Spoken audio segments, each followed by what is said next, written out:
विकृत हो इसमें कोई आश्चर्य की बात नहीं है, ये बात कही गई है। और यह सारा का सारा प्रभाव कामदेव ने डाला था, इस बात को भी भगवान ब्रह्मा जी स्वयं बताते हैं। भगवान ब्रह्मा के ही शरीर से कामदेव की भी उत्पत्ति है, जिनका विवाह दक्ष प्रजापति की पुत्री रति के साथ में हुआ। और ब्रह्मा जी के बताए अनुसार प्रत्येक जीव पर शासन करने का अधिकार भी कामदेव को प्राप्त है। अतः वो अपना कार्य संपन्न करते हैं और इसी क्रम में ब्रह्मा जी को भी मोह में डाल देते हैं। बाद में फिर ब्रह्मा जी के द्वारा उनको शाप भी प्राप्त होता है। इन सब बातों का उल्लेख करते हुए संध्या के चित्त में भी विकृति उत्पन्न हुई, अपने पिता को और अपने भाइयों को देख करके, क्योंकि ब्रह्मा जी की आज्ञा के अनुसार प्रत्येक जीव को मोह में डालना हुआ। संध्या को जब यह ज्ञात हुआ कि यह तो मेरे चित्त की विकृति है, तो उन्होंने संकल्प लिया कि मेरे चित्त में इस प्रकार की विकृति आई है, अतः मैं प्रायश्चित्त करूंगी और प्रायश्चित्त करके पहले तपस्या करके और अपने आप को अग्नि में झोंक दूंगी, अग्नि में जला करके रख लूँगी। जब इस प्रकार से उनकी प्रतिज्ञा हुई, तो फिर उनकी प्रतिज्ञा के अनुसार ही भगवान ब्रह्मा भी वशिष्ठ ऋषि आदि के माध्यम से उनको समझाते हैं। पहले वो तपस्या करने के लिए गई, एकांत में तपस्या कर रही थी चंद्रभागा नदी के तट पर। वहाँ पहुँच करके आराधना जब कर रही थी, तो ब्रह्मा जी ने उनके पास में वशिष्ठ को भेजा उपासना की पद्धति बताने के लिए। उपासना पद्धति बताते समय वो संध्या जो थी, वह संध्या भी विप्र रूप में आए हुए वशिष्ठ की वाणी सुन करके और भगवान की सेवा में, आराधना में तत्पर हुई। बाद में भगवान शंकर उनके सामने प्रकट हुए, वरदान मांगने के लिए कहा। तो फिर संध्या ने वरदान मांगा, मेरे जीवन में आपको प्राप्त कराने वाले विप्र देवता ही पति के रूप में प्राप्त हों। पहले आशीर्वाद तो ये मिले, और दूसरा, मेरे समय पर यदि कोई गलत काम करे, संध्या पर गलत दृष्टि करे, तो वह मनुष्यत्व और स्त्रीत्व इन दोनों से वंचित हो जाए, मतलब नपुंसकत्व की प्राप्ति होगी। इसलिए संध्या जो 4 रूपों में प्रकट है, प्रातःकालीन संध्या जो रात्रि और दिन के संधि वेला है, और फिर दिन के ही 2 भागों के संधि, पूर्व दिन और उत्तर दिन, दिन का पूर्वार्ध भाग और उत्तरार्ध भाग, अर्थात दोपहर का समय, मध्याह्न। फिर तीसरी संध्या दिन के और रात्रि के संधि वेला, और चौथी संध्या मध्य रात्रि। ऐसे जो संधि वेला है, उस समय पर यदि कोई व्यक्ति भगवत आराधना को छोड़ करके अन्य कार्य करता है, तब यह पुराण बताता है संध्या के वरदान के अनुसार कि उनको नपुंसकत्व की हानि होती है, यानी स्त्रीत्व और पुरुषत्व की हानि होती है। तो मतलब क्लीवत्व की प्राप्ति, नपुंसकत्व की प्राप्ति होती है। यह सब उनको वरदान दिया है। और फिर उस वरदान के अनुसार दूसरे जन्म में वही संध्या मेधातिथि की पुत्री के रूप में प्रकट होती है, और वह जो विप्र हैं वह वशिष्ठ थे, तो उन वशिष्ठ के साथ में उनका विवाह होता है। ये शिव पुराण की कथा, क्योंकि अन्य कल्प की कथा है, अन्यथा श्री शिव महापुराण के साथ साथ में भागवत महापुराण में वर्णन है, तो वहाँ भी यद्यपि वशिष्ठ की पत्नी अरुंधति है, लेकिन अरुंधति वहाँ कर्दम ऋषि के जो पुत्री है, 9 पुत्रियाँ, उन 9 पुत्रियों में से एक अरुंधति है। अत्रि की पत्नी जो अनसुईया है, मरीचि की पत्नी कला, उसी प्रकार से अन्य अन्य ऋषियों की पत्नियों की भांति अरुंधति भी 9 कन्याओं के रूप में वहाँ प्रकट हुई थी। और अरुंधति पतिव्रता स्त्रियों में से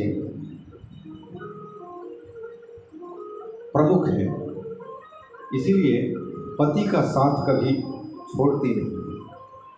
अरुंधति तारा को सप्त आकाश में जो सप्त तारे हैं सप्तर्षियों के, उन सप्तर्षियों में से जो 4 कोने पर तारे हैं, उनके अतिरिक्त पूंछ की भांति बने हुए जो 3 तारे हैं, वो 4 और 3 7 ऋषि कहलाते हैं। उनमें से जो पूंछ की भांति जो 3 तारे हैं, उन तारों में से मध्यवर्ती जो तारा है वो वशिष्ठ कहलाता है, वशिष्ठ। और उसी के नज़दीक टिमटिमाती हुई एक छोटी सी तारिका दिखाई देती है, वो अरुंधति कहलाती है।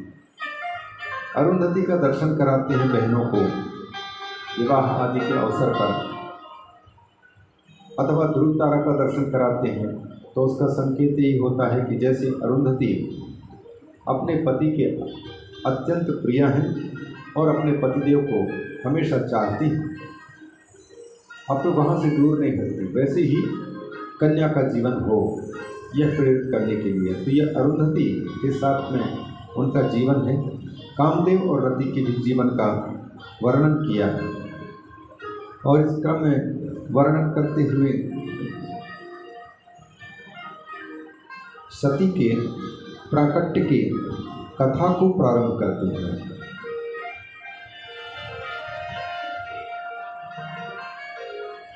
इदानीं ब्रूहि धर्मज्ञं पवित्रं चरितं परं शिवस्य परपापघ्नं मंगलप्रदमुत्तमम् गृहीतदारे कामे च हृष्टेतेषु गतेषु च संध्यायां तपस्तप्तुं गतायाम् अभवत्ततः। अरुंधति और वशिष्ठ इन दोनों के वैवाहिक जीवन को वर्णन करने के बाद और कामदेव और रति के जीवन का वर्णन करने के बाद में आगे जो घटना हुई उस घटना के बारे में नारद जी पूछ रहे हैं, ब्रह्मा जी से पूछ रहे हैं। वो कहते हैं कि अब भगवान शिव के मंगलप्रद उत्तम चरित्र का वर्णन कीजिए। सूत जी महाराज उनका वर्णन करते हुए कहते हैं, ब्रह्मा जी के प्रसंग को लाकर के ब्रह्मा के मुख से, शिवलीलान्वितं भक्त्या धन्यस्त्वं शिवसेवकः शृणु नारद विप्रेन्द्र तदेव चरितं शुभम्। पुनः स्मरण करते हुए ब्रह्मा जी कहते हैं कि नारद, हमने बताया है संध्या का चरित्र, और संध्या को देख करके हमारे चित्त में जो विकृति हुई थी हमने बता दिया है। अहम विमोहितस्तातो यदैवान्तरहितः पुरा अचिंत्यं सदा हम तच्छंभु वाक्य विशारदिता। जिस समय पर मैं परम सुंदरी संध्या के रूप को देख करके विकृत हुआ, उस समय पर मेरे पुत्रों के सामने ही, ऋषियों के सामने ही भगवान शिव ने आकर के हमें जो डांटा फटकारा था, तो भले वो जिस भावना से डांटा फटकारा हो, लेकिन शिव माया विमोहिता, भगवान शिव की माया से मैं मुग्ध होने के कारण उस समय पर शंकर जी को नहीं समझ पाया, अतः शंकर जी की अच्छी बातें भी मुझे बुरी लगी। बाण की तरह हमेशा चुभते थे कि इस शंकर ने हमें एक स्त्री पर मुग्ध होने के कारण डांटा फटकारा, हमारा अपमान किया। जब इसकी भी यही स्थिति होती तब इनको पता लगता कि चित्त में किस प्रकार की भावना उत्पन्न होती है और क्या पीड़ा होती है, उनको मालूम पड़ता।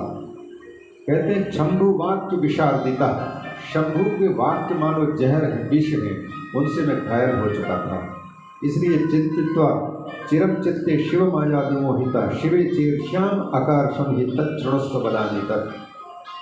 इसलिए उनकी ही माया से मैं प्रेरित होकर के शिव जी के प्रति मुझे ईर्ष्या होने लग गई, और फिर उस ईर्ष्या के कारण मैंने जो बदला लेने की भावना से जो कदम उठाया उसको सुनो क्या क्या हुआ। मैं वहाँ से अपने पुत्रों के पास में एकांत में गया, दक्ष आदि पुत्रों के पास में, और उनको समझा बुझा करके उनसे ये कहा कि देखो पुत्रों, इस शंकर ने हमारा अपमान किया और इस शिव ने स्वयं तो विवाहित नहीं, भगवान विष्णु और मैं, हम दोनों तो स्त्री वाले हैं और ये अस्त्रीक हैं, स्त्री है नहीं, इसलिए अपने आप को श्रेष्ठ समझते हैं और हमें स्त्री वाले समझ करके हमें कभी भी डांट फटकार देते हैं। इसलिए हमारी इच्छा है कि इसको भी स्त्री के चक्कर में फंसाया जाए, और स्त्री के पाश में जब फंसेगा तब फिर ये हमारे ऊपर में बोल नहीं पाएगा। अतः आप सबको, यदि आप सब मेरे बेटे हो तो मेरे इस कार्य में सहायता करनी। अब बेटे सारे के सारे वशिष्ठ आदि सब सोचते रह गए कि पिताजी को कौन समझाए, ये अनुचित कदम उठाए थे। कांताभिलाष मात्र में दृष्टवा शंभुर अगरहया, मैंने तो केवल कांता की अभिलाषा मात्र की थी और उसी को देख करके मेरी बहुत निंदा की उसने। माम च युष्मान महायोगी धिक्कारम कृतवान बहु, योगी हैं और तुम लोगों को भी और हमें भी धिक्कारा उसने। उस दुख से मैं अत्यंत संतप्त हूँ, मुझे शांति नहीं मिल रही, कहीं भी बार बार वो बात आती है। इसलिए हम ये करना चाहते हैं कि यथा गृह्णातु कांताम सा सयत्न कार्य एव ही, सभी को मिलकर के वही कार्य करना है, वही कदम उठाना है, जैसे भी वो किसी न किसी कांता को ग्रहण कर ले, किसी न किसी स्त्री के वो अधीन हो जाए, अतः उसका उपाय किया जाए। दुर्लभा सतुकामो में परम मन्य विचारता, लेकिन सबसे बड़ी दुख की बात यह है कि उसका मन अपने काबू में है, वो किसी के अधीन होता नहीं। इसलिए हमको चिंता हो रही, उसके लिए कुछ ना कुछ करना चाहिए। मुनि नाम पुरतः कस्मात सकांताम संग्रहीष्यति, मुनियों के सामने भला वो किसी स्त्री को क्यों ग्रहण करेगा, क्योंकि जो डांट रहा है, फटकार रहा है और स्त्री के नाम सुनते ही उनके अंदर में चिढ़ का भाव हो जाता है। कावा नारी त्रिलोके स्त्रिया भवेत् तन्मनस्सिता योग मार्गम अवज्ञाए तस्य मोहम करिष्यति। इसलिए सबको मिलकर के इस संसार की किसी ऐसी स्त्री का पता लगाओ जिनका रूप सुंदर हो और उसको देख करके शंकर जी का मन मुग्ध हो जाए। मनमथों की समर्थ होना, हमें विश्वास है कि यह कामदेव भी उसके मन को डिगा नहीं सकता है। तो ऐसा कौन हो सकती है संसार की स्त्री जो शंकर के मन को अपनी ओर खींच सके। नितांत योगी रामाणाम नामापि न सहते, ऐसा स्त्री का नाम सुनने में भी उसको सहन नहीं होता। और हमारी इच्छा है कि किसी प्रकार से वो परिग्रह कर ले। परिग्रहम बिना चैव हरेण कथयादिना मध्यमा च भवेत् सृष्टि तदवा च नान्यवारिता भूमि केचित भविष्यन्ति। दूसरी बात यह, ब्रह्मा जी कहते हैं कि आगे चल कर के बहुत से ऐसे दैत्य होंगे, दानव होंगे, असुर होंगे, राक्षस होंगे, जिनको कुछ को तो मैं संहार करूंगा, कुछ को विष्णु संहार करेंगे, लेकिन कुछ ऐसे होंगे जो विष्णु और ब्रह्मा जी के द्वारा भी संहार नहीं किए जा सकते। तो फिर उनके संहार के लिए समर्थ केवल शंकर ही हो सकते हैं, और शंकर जी के परिवार के सदस्य भी हो सकते हैं। भूमि केचित भविष्यन्ति मम मध्या महासुराः। ब्रह्मा जी पता नहीं कौन से असुर को समाप्त किए, हमें तो पता नहीं, लेकिन ये कहते हैं कुछ असुर मेरे द्वारा मारे जाएंगे। और वध्या केचित् हरेर नूनम, कुछ असुरों को तो भगवान श्री हरि समाप्त करेंगे। केचित् शंभो उपायता, और कुछ शंकर के हाथों से मारे जाएंगे। लेकिन संसार विमुखे शंभो तथैकांत विरागिणी अस्माकृते न कर्मान्यत् करिष्यति न संशयः। शंकर भगवान हमारी प्रार्थना वो अकेले होकर के सुनेंगे कैसे? वो संसार से विमुख रहने वाले, जो संसार से विमुख है तो वो असुर हो चाहे सुर हो, किसी की बात नहीं सुनेंगे, और सुनेंगे तो किसी की भी सुन लेंगे। और सचमुच शंकर भगवान करते भी ऐसे ही हैं। दैत्य लोग भगवान विष्णु की उपासना कभी करते हुए दिखाई नहीं दे रहे हैं। केवल प्रहलाद जो हिरण्यकशिपु का पुत्र है उसको छोड़ करके जितने दैत्य हैं वो सब शंकर जी के पास में जाते हैं। और देवता लोग भी भगवान शंकर से ही प्रार्थना करते हैं, उनकी आराधना करते हैं। अधिकांश दैत्य, असुर, राक्षस ब्रह्मा जी को पकड़ते हैं, क्योंकि संसार के रचयिता वही, जीव मात्र को उत्पन्न करने वाले वही, इस रूप से प्रसिद्ध होने के कारण सब उन्हीं को पास में जाते हैं, उन्हीं से प्रार्थना करते हैं, तपस्या उन्हीं के लिए करते हैं। जितने राक्षस असुर हैं, और मानते सभी असुर हैं कि हमारे असुर न निकलें, माने प्राण न निकलें। असु प्राण को कहते हैं, और प्राण एक उपलक्षण है। प्राणों का मतलब है प्राणों से जिनकी जिंदगी चल रही है वो सब के सब प्राण कहलाते हैं। पांचों प्राण पांच ज्ञानेंद्रियों के रूप में, पंच कर्मेंद्रियों के रूप में और अंतःकरण के रूप में। ये जो पांच भागों में विभक्त हवा है, ये हवा ही जीवन देने वाला है इन सभी को। आँख को भी जीवन दे रहा है, नेत्र को, ये कान को भी, वाणी को भी, सारी इंद्रियों को बल मिल रहा है वायु के द्वारा। बिना वायु के इनका जीना मुश्किल है। इसलिए प्राण पंच निकलते ही आँख से दिखना बंद, शरीर की गर्मी बंद, अग्नि का काम करना बंद, मन बुद्धि चित्त अहंकार आदि भी काम नहीं कर पाते, सारे के सारे ठप पड़ जाते हैं इन पंच प्राणों के द्वारा।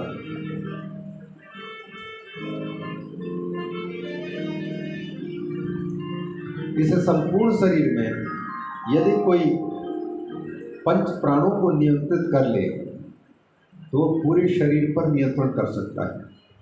इसलिए पहले के ऋषि महर्षि लोग पहले प्राणों पर विजय प्राप्त करते थे, क्योंकि पांचों ज्ञानेंद्रियां, पांचों कर्मेंद्रियां और चार अंतर इंद्रिय, इन सबके उच्छृंखल होने का अवसर तब आता है जब प्राण नियंत्रण में ना हो।